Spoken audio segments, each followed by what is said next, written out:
Falar da morte, da nossa própria morte, então a gente finge que não vai acontecer. Desculpa ser da notícia, um dia vai. Tá? Não sei se vocês já sabiam disso, mas um dia vai.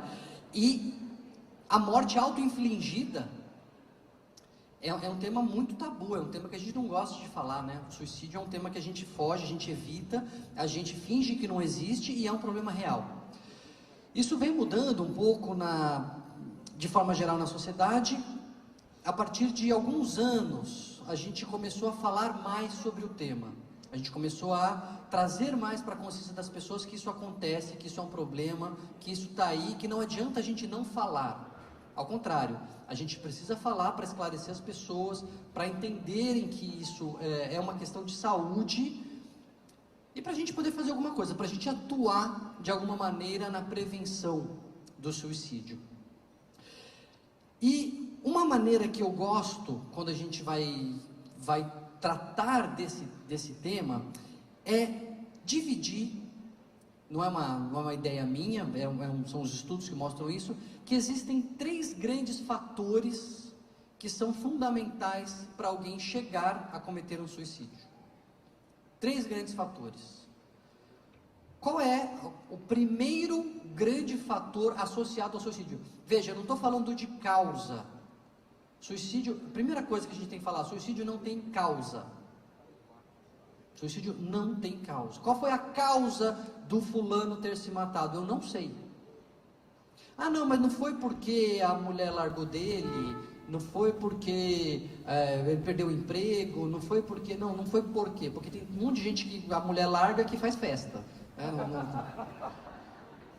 Tem gente que perde o emprego e agradece. Não é isso. Suicídio, como qualquer comportamento humano, ele é resultado de uma conjunção de fatores, muitos fatores, muitos. Mas tem 3 fatores essenciais que estão presentes quase sempre. Se a gente conseguir entender, a gente vai compreender melhor esse fenômeno e vai poder, de alguma maneira, atuar nesses pontos para tentar uma prevenção. Qual é de Deus? Estresse, silêncio, solidão, querer se ver livre da dor. Tudo isso são depressão, demorou mas chegou. Todos esses fatores são fatores psicológicos que a gente vai ver que fazem parte, que podem estar associados à sensação de o sujeito não querer mais viver. Porque o sujeito que se mata, ele não quer a morte, ele quer o fim da dor, como falou. O fim dessa solidão, o fim desse medo do financeiro e etc. Só que, estima-se que em mais de 90% dos casos, esteja presente um transtorno mental. Depressão é o mais comum.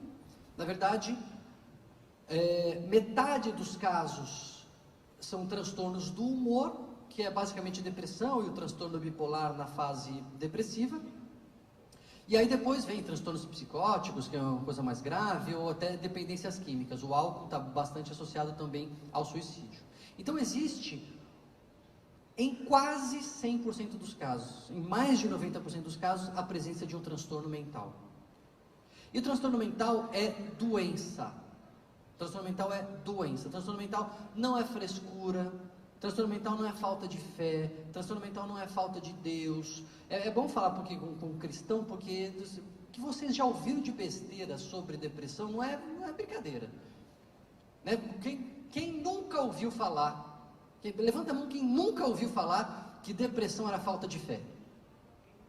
Todo mundo já ouviu isso. Todo mundo já ouviu isso. E depressão é uma doença. Por que a gente não fala isso da miopia, né? Não, joga esse óculos em nome de Jesus, se livra dessa miopia, está amarrada essa miopia. Não, vai bater o carro se fizer isso.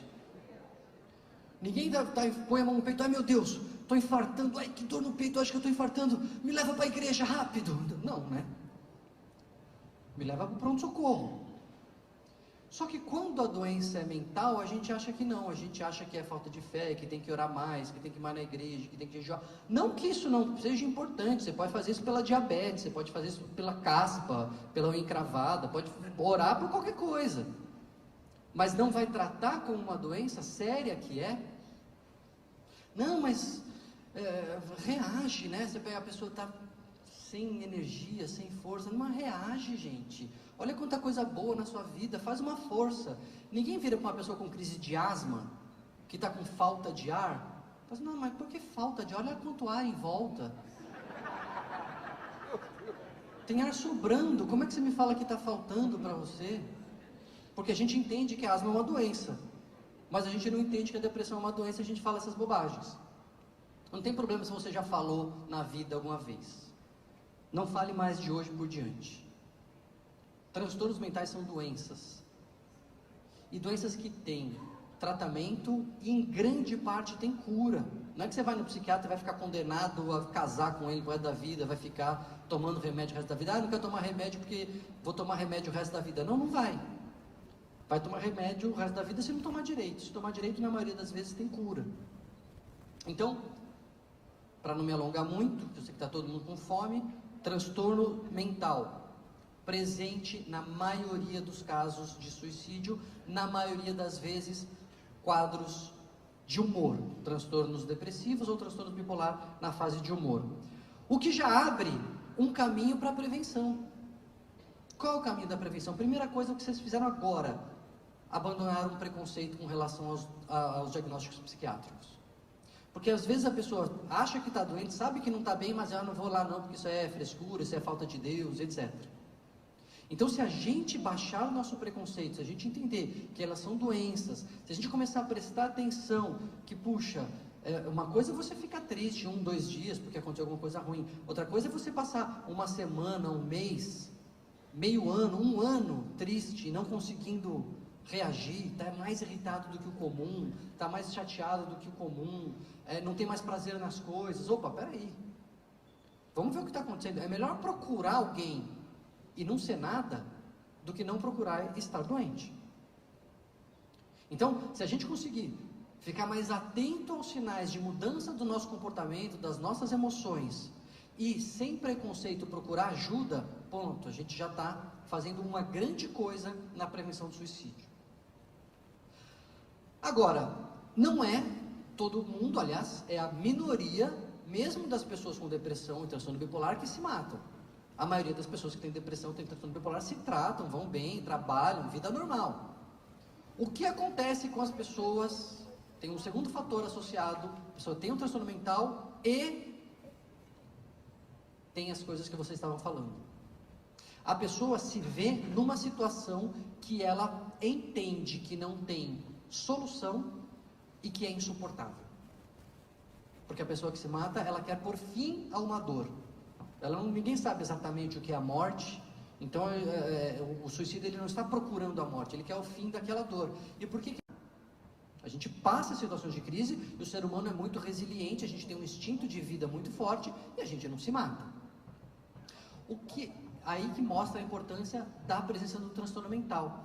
Na maioria das vezes é quando a pessoa está deprimida, quando a pessoa está doente, que ela vê uma situação de crise, é ruim mesmo, mas por estar doente, ela interpreta aquela situação como insolúvel, como insuportável. E aí ela vê na morte a única saída, a única solução. Deu para acompanhar o raciocínio?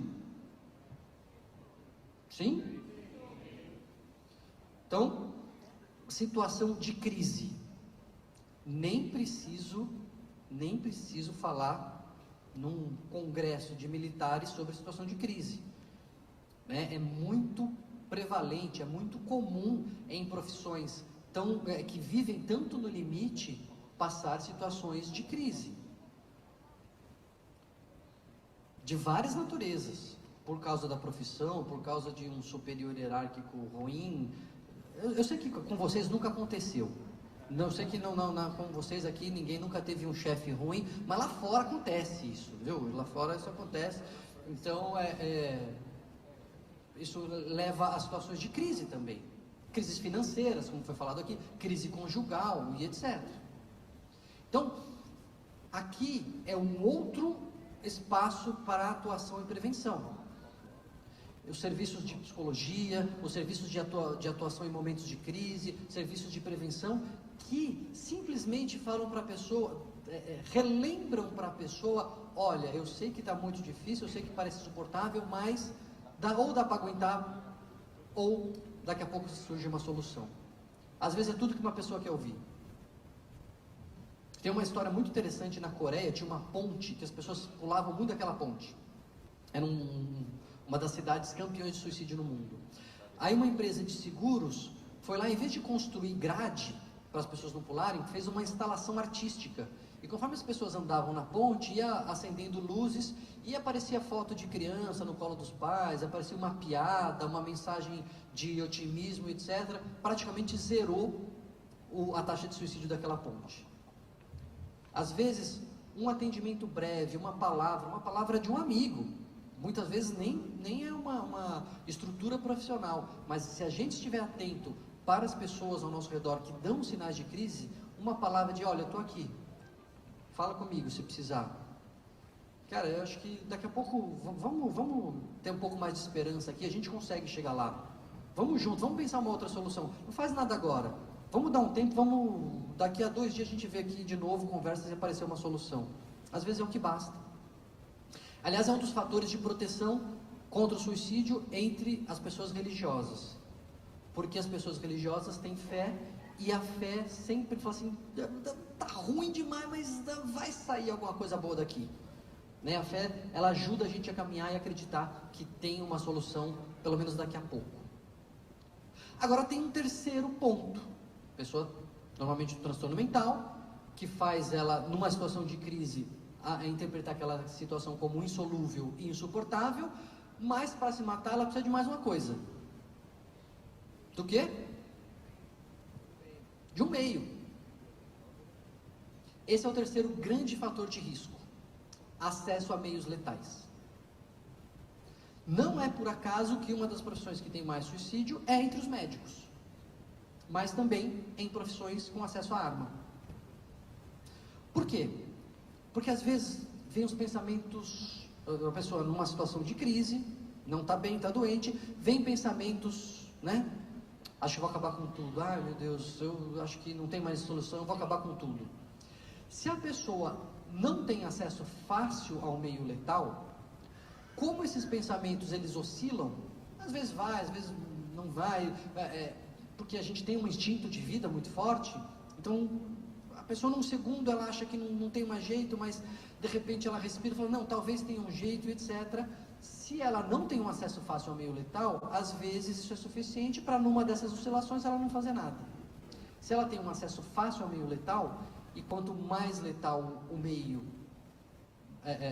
aquela forma, maior a chance de uma tentativa de suicídio se converter num suicídio real, maior a chance dela fazer alguma coisa contra a própria vida. E é muito interessante que você restringir acesso a meios letais diminui a taxa de suicídio. Um mito que tem é que as pessoas migram, né, de método. Então, se você tem uma ponte que as pessoas pulam muito, se você construir barreiras lá, as pessoas vão, em vez de pular da ponte, vão comprar veneno, vão, sei lá, se afogar no rio. Isso não acontece. É muito curioso o comportamento humano. Quando você restringe o acesso a um meio preferencial numa localização, diminui a taxa de suicídio da localização. Isso tem vários exemplos históricos. No Sri Lanka tinha uma época que se matava muito com um determinado herbicida, né? E aí trocaram o herbicida, proibiram e só venderam o herbicida não letal, diminuiu a taxa de suicídio no país. As pessoas não mudaram de método. Isso então é muito interessante, ou seja, tem uma outra brecha aqui. Eu sei que logicamente no meio militar é muito mais difícil você restringir acesso, como é difícil no meio médico você restringir acesso a outros meios letais. Agora, quando há uma suspeita, quando há um risco, quando a pessoa tem um diagnóstico de um transtorno mental, quando a pessoa está vivendo uma situação de crise, será que não seria prudente a gente ter mecanismos de restrição de acesso a esses meios? Não sei se é factível, não sei legalmente ou estruturalmente, administrativamente como que seria, mas eu não tenho dúvida que seria muito prudente.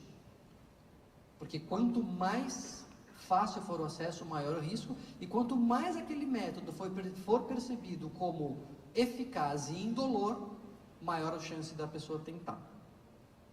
Então a gente tem mais aqui um espaço para uma prevenção.